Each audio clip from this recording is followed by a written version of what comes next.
Koalisi Aceh Utara Maju menyikapi dinamika masyarakat terhadap proses rekrutmen PPK sebelumnya, terhadap banyaknya protes masyarakat yang berujung laporan DKP.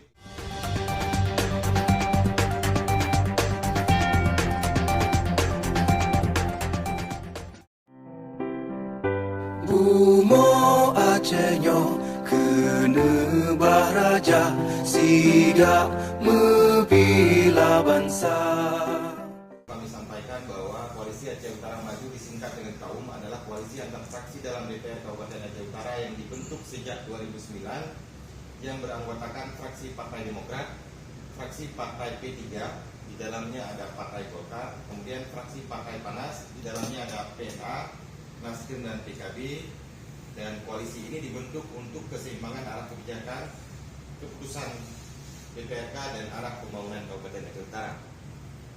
Dalam pertemuan silaturahmi malam hari ini, Koalisi Aceh Utara Maju menyepakati beberapa hal terkait arah kebijakan dan pembangunan Aceh Utara serta isu-isu terbaru dalam masyarakat di Kabupaten Aceh Utara.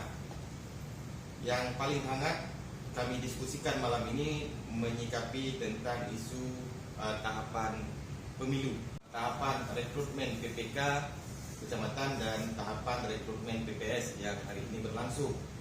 Poin-poin yang kami sepakati diantaranya yaitu yang pertama, satu, Koalisi Aceh Utara Maju menyikapi dinamika masyarakat terhadap proses rekrutmen PPK sebelumnya, terhadap banyaknya protes masyarakat yang berujung laporan DKPP dan dinamika lainnya. Koalisi KAUM berharap hal serupa tidak terulang lagi dalam tahapan rekrutmen PPS. Yang kedua, Koalisi Aceh Utara Maju atau KAUM menduga ada indikasi penyalahgunaan kekuasaan terhadap proses rekrutmen. Negeri Acehnya bermulia, rahmat melimpah, meduah asa, areh kekamo bersejahtera.